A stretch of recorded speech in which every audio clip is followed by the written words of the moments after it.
Dr. Anna Loutfi and the Bad Law Project are suing the government for trying to teach children as young as 5 divisive issues. Families of some of the children have come together to file a class action lawsuit against the UK government and the Department of Education.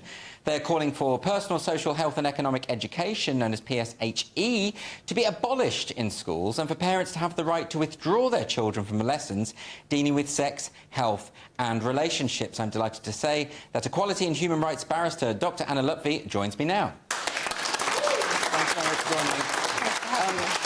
Can I ask you firstly about what's going on in schools? Because I've seen some materials from various parents in terms of sex education. Some of it has been quite shocking, actually, but I think still people deny that there is any kind of problem here. Yeah, I think when you introduced us now, the topic, you talked about the Department for Education teaching children in schools. That is not the issue. What's the issue is that we have rogue actors who are posing as charities, what we call the third sector. These organisations, they are completely unregulated. They produce the materials. Sometimes they produce the materials outside of the national jurisdiction. So we'll find, for example, certain local education authorities using materials that have been taken from the United States. Yes.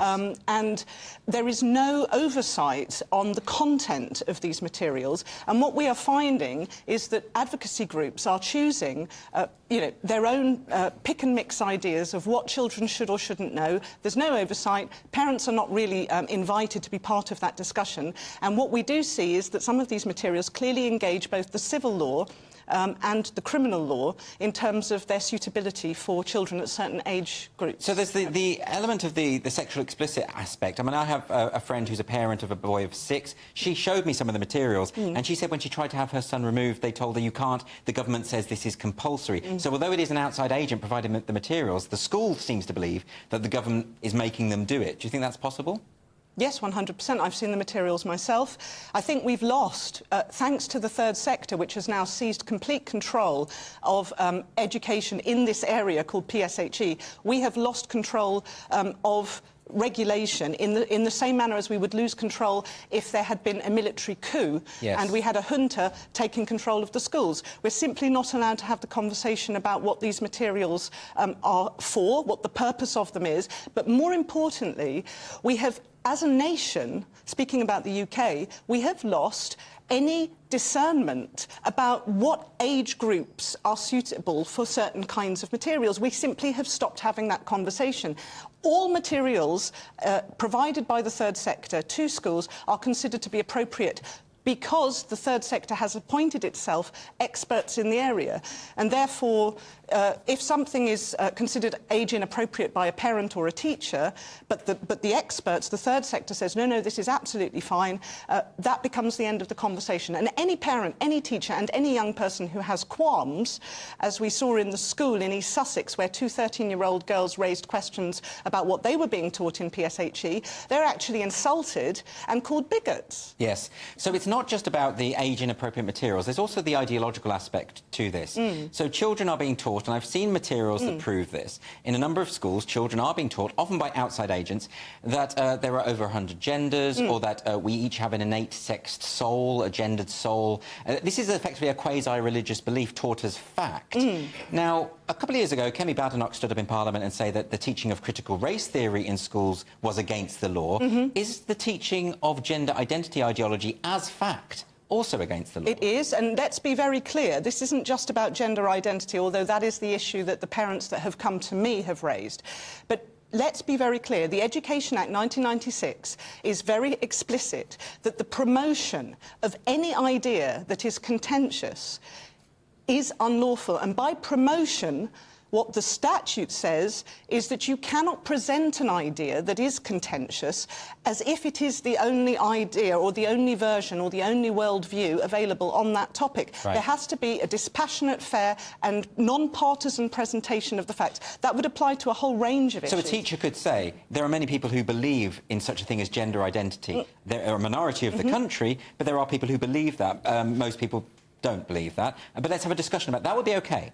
That would be lawful. That would be lawful. But that isn't what is happening. In fact, I can cite materials. My favourite example is the one of the gender galaxy, which, when you talk about religious cults, we have a gender galaxy in one of the sets of materials that I saw, where the gender sun is circled by all of these different gender identities, little planets going around, and it's a huge, glorious galaxy with all of these exciting planets. And in the background, in the distance, there's this sad little sun called the sex assigned at birth galaxy, and there are two little tiny sad planets going around that sun in the background, and they are male and female. The messaging is really clear, but it uses pseudoscientific, astronomical imagery to present the idea that in the universe there is the exciting galaxy that is all these choices of gender identities, and then there's the boring male and female assigned at birth. I mean, if you are a young person and you would like to be cool, or you'd like to be interesting, or you'd like to be different, this is a clear pathway for you to have an identity that signals you out as interesting. And unfortunately, we know, as James, my dear friend James, who was just on now, as he pointed out, we know that this links children into pathways, social and medical, which are irreversible and which do result in mutilated bodies. To what extent are the likes of Stonewall and Mermaids responsible for this? You know, those are two groups that do believe in gender identity ideology. They are effectively religious groups now. But I remember seeing a leaked presentation from Mermaids, which was a training presentation in which they showed a spectrum of male and female according to Barbie on one end of the spectrum and G.I. Joe on the other, basically reinforcing what I would say are 1950s stereotypes of what it means to be male and female to young people. Is that the problem? Yes. I mean, Stonewall and Mermaids are two actors. There are many other charities as well. We need to understand as a country the relationship that they have with the Department for Education, why the Department for Education is consulting such people and not consulting people with a different view. But there is another issue here, and that is the gender... The Equality Act 2010 has a list of protected characteristics on the basis of which you cannot discriminate. One of those characteristics is gender reassignment. As a lawyer, the only way I can know what gender reassignment actually means in law is if I go to something called the Gender Recognition Act 2004, which makes it clear that that is a procedure that is available only to persons of 18 and over. Right. So therefore, the question is, why have Mermaids and Stonewall decided to redesign the law according to their fantasy world, where gender reassignment is a process that is something that anybody at any age, even in the womb, can engage in, you know, anybody who questions that is a bigot, and you're not allowed to raise very basic safeguarding concerns about what might happen to somebody under the age of 18 who starts the process of interfering with their biology. People are going to be astonished by this, because Stonewall has been accused in the past of representing the law as they would like it to be. That's exactly what they've done. Now, how can that be the case, and why hasn't the government called them up on it? And why are they so embedded? I mean, certainly in like the SNP, in the Welsh government, they seem to be very much embedded. I mean, the Welsh government is pushing forward all sorts of these kinds of PSHE programmes which teach gender ideology as though it is fact. Well, because we live in a society which is not only anti-intellectual, which means that sound bites rule, but we live in a society that is also driven by repetition of slogans and mantras. If you say something often enough, it becomes reality. As a lawyer, it doesn't matter to me what people say, it's what the law puts into black and white. And I'm finding that even lawyers, even government ministers, are disregarding the black letter of the law, and they are simply repeating mantras that you hear on social media. Trans women are women. You know, gender identity is a protected characteristic. These are not legal matters.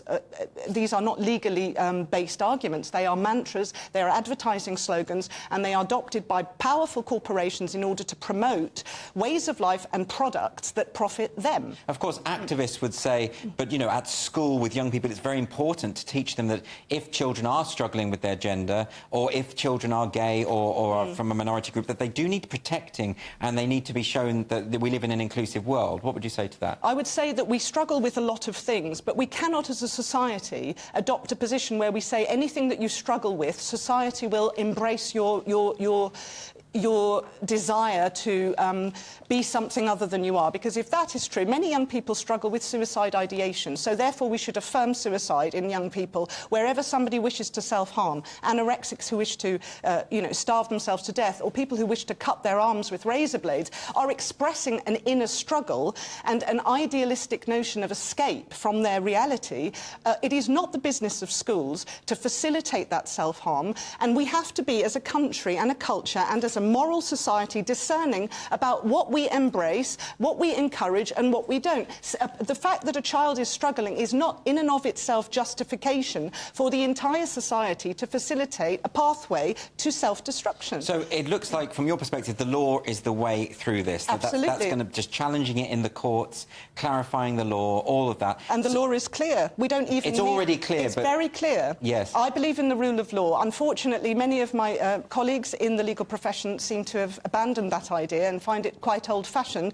But I believe in the rule of law, and I believe that the Gender Recognition Act is very clear that gender reassignment is a process that is available for people of 18 or over. And anybody promoting the idea that there's something other that the law says, that there's something called gender identity and you can have it at age 3, age 5, age 7, age 9, is a liar. And the question we should be asking is, why are they lying? Yes. And I would say the old-fashioned profit motive is one particular avenue that we could go down, but there may be others as well, and I find those very sinister. Very quickly, Dr. Loutfi, how can people support? Bad Law Project, go to our website. We also have a case that parents are bringing against the Department for Education to hold the Department for Education to account for the fact that it has neglected to address this issue, and that has resulted in lots of young people self-harming, socially transitioning, sometimes medically transitioning. They have a case.